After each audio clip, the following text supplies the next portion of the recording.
شک اسی طریقے سے ایک سوال یہ کیا جاتا ہے عقیدے کے متعلق اگر ہم بات کریں تو عقیدہ یہ کیونکہ لوگوں کو یہ لگتا ہے کہ یہ ضرورت نہیں ہے، کیونکہ نماز پڑھنا سامنے لوگ پڑھ رہے ہوتے ہیں تو لوگ پڑھ لیتے ہیں، روزہ سب لوگ رکھ رہے ہوتے ہیں معاشرے میں تو وہ رکھ لیتے ہیں، لیکن عقیدہ کیونکہ ایسا لگتا ہے کہ کہیں اس کی ضرورت نہیں ہے، یعنی اس کے بغیر بھی کام چل رہا ہے، کیونکہ اس کے بعد والی چیزیں تو نظر نہیں آ رہی ہوتی، تو لوگ یہ سمجھتے ہیں کہ اس کی ضرورت نہیں ہے تو اس وجہ سے اس کو چھوڑ دیا جاتا ہے۔ تو اس کی ضرورت اور اہمیت ایک تو اس لحاظ سے ہے کہ ہماری عبادات ساری قبول ہونے کا انحصار عقیدے کے درست ہونے پر ہے۔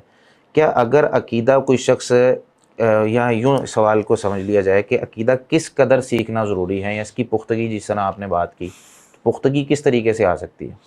دیکھیں، ایک بات تو یہ کہ یہ کہنا کہ عقیدہ ضروری نہیں ہے بس عمل کافی ہے، یہ بہت بڑی جہالت ہے۔ اسلام کا آغاز عقیدے کی دعوت سے ہوا۔ صحیح ہے۔ نبی علیہ السلام کی پوری مکی زندگی 3 عقائد سے عبارت تھی۔ صحیح۔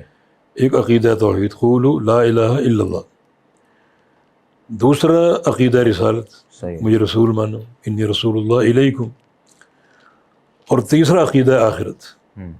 یعنی پوری مکی زندگی ان 3 عقائد سے عبارت تھی، صحیح۔ عمل بالکل نہیں اترا۔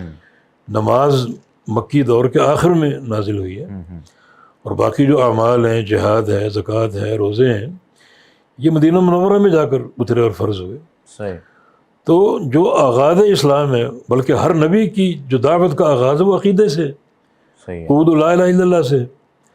تو یہ کہنا کہ عمل بس ضروری ہے اور عقیدے کی ضرورت نہیں ہے، یہ تو جہالت ہے۔ یہ سارے انبیاء کا جو نقطہ آغاز ہے، جس پر ان کی نبوت کی اساس اور دار و مدار ہے، اس کو اگر آپ ہٹاتے تو باقی کیا بچے گا؟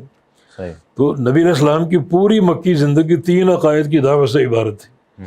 عمل، نماز بعد میں آئی اور باقی اعمال بعد میں آئے، تو یہ چیز عقیدے کی اہمیت پر دلالت کرتی ہے۔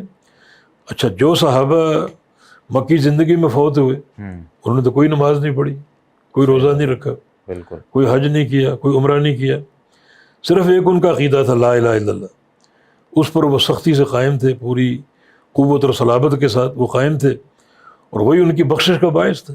صحیح بات ہے۔ باقی احکام بعد میں آئے۔ تو عقیدہ ایک اساس کی حیثیت رکھتا ہے۔ عقیدہ اگر خارج کر دیں آپ اپنی زندگی سے، تو کچھ باقی نہیں بچے گا، کوئی اہمیت نہیں عمل کی۔ بلکہ ادخلوا فی السلم کافہ، اسلام میں پورے آ جاؤ، تو پورے آنے کا معنی یہ کہ پہلے عقیدے کی اساس ہو، اس کے بعد عمل کی عمارت ہو، اور پھر اس عمارت کی تزئین جو ہوتی ہے اخلاق حسنہ، وہ آپ پورے کریں، لوگوں کی مدد کریں، اور جو بھی اخلاقی تقاضے پورے کریں۔ تو اس طرح عمارت کی تکمیل ہوتی ہے۔ لیکن بنیاد جو ہے وہ عمارت کی بنیاد سے اصل چیز ہے، اصل اساس وہ ہے۔ تو عقیدہ تو ایک بنیادی چیز ہے، ایک اساسی چیز ہے۔ بلکہ یہ بات بھی نصوص سے ثابت ہوتی ہے کہ ایک انسان اگر عقیدے کو سمجھ لے، قبول کر لے، اس کے اعمال میں کمی بھی ہو تو اللہ تعالیٰ معاف کر دے گا۔ اس کی یہ تقصیر اللہ تعالیٰ کی مشیت کے تحت ہے، چاہے تو اس کی سزا دے دے عارضی، اور چاہے اس کو معاف کر دے اس کی توحید کی برکت سے۔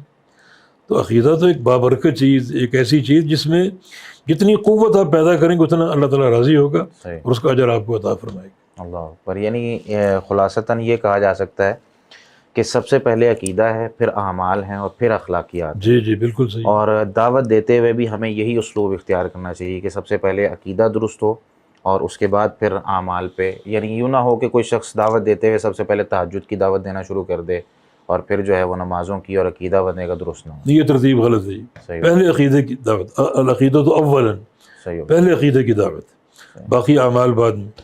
نبی علیہ السلام نے معاذ بن جبل کو یمن بھیجا، قصہ معروف ہے نا، کیا فرمایا تھا؟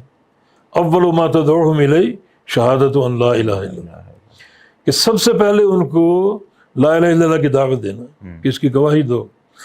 گواہی کا معنی اس کلمے کو، اس کے مفہوم کو اپنے دل میں بٹھاؤ اور وہی چیز آپ کی زبان پر ہو، یہ گواہی۔ جب وہ اس کو مان لے، قبول کر لے گواہی کی حد تک، دل و جان سے مان لے، تو پھر ثم اعلمہم بان اللہ افترض علیہم 5 صلوات فی اليوم واللیل، پھر ان کو خبر دو کہ اللہ تعالیٰ نے 5 نمازیں فرض کی ہیں۔ نماز قبول کر لیں، پھر زکوٰۃ کی خبر دو۔ کتنا انہیں احکام مربوط ہیں، مگر پہلی کڑی جو ہے وہ عقیدہ ہے پہلے توحید کی دعوت دو، اعمال کی بات بعد میں کرو. اور اگر توحید پر وہ پورے نہیں اتر رہے، قبول نہیں کر رہے، تو نماز کا فائدہ ہی نہیں ہوگا. کتنے انبیاء ایسے آئے جن کی پوری زندگی ایک ہی دعوت پر گزری، لا الہ الا اللہ، قوموں نے قبول ہی نہیں کی. تنے تنہا آئے تھے، تنے تنہا دنیا سے چلے گئے، لوگوں نے قبول ہی نہیں کی. باقی عمل کی تو باری بعد میں آئے گی، لیکن پوری زندگی توحید کی دعوت دی، قبول کرنے والا کوئی بھی نہیں تھا.